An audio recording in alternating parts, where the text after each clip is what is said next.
Hello नमस्ते. हे आज आपण हलवा बनवणार आहोत छानपैकी. आणि मी तर रवा भाजायला घेतलेला आहे. मी थोडीशी प्रोसेस केली होती. माझ्या लक्षात आलं की चला आज काहीतरी रेसिपी बनवूयात आणि आपल्या चॅनलला टाकूया. तर हे पाहिजे काजू बदाम मनुके मी भाजून घेतले तुपामध्ये छान. प्लस छोटे छोटे केळी, तर मी 3 केळी घेतले. इथे दूध थोडंसं कोमट ठेवायला ठेवलेलं आहे मी.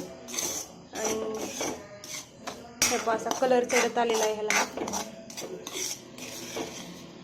बदामचा हलवा कसा वाटतो तुम्ही सांगताल मला. मी त्याच्यात बदाम जास्त यूज केलेला आहे, त्याच्यामुळे बदामचा हलवा. तुम्ही शिरा पण म्हणू शकता. आपण प्रसादाला कसा शिरा बनवतो सेम तसा शिरा म्हटलं तरी चालेल ह्याला तुम्ही. पण छान असं भाजायचा. जास्तही करपू द्यायचा नाही, फक्त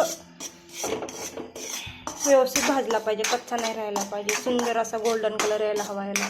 हे पहा किती छान कलर यायला आहे. मी अजून थोडासा कलर यायला ह्याला भाजते. हे बघा इकडे दूध पण थोडंसं कोमट झालेलं.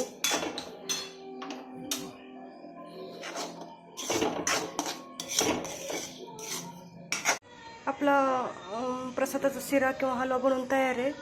आता मी ह्याच्यावरचं ढाकून काढते आणि तुम्हाला दाखवते आपल्या हलव्याचा कलर कसा आहे ते. हे पहा किती छान हलव्याचा कलर आहे. असा हलवा बनायला पाहिजे. आपल्या रेसिपी आवडली असेल नक्कीच लाईक शेअर करा. थँक्यू. Bye bye.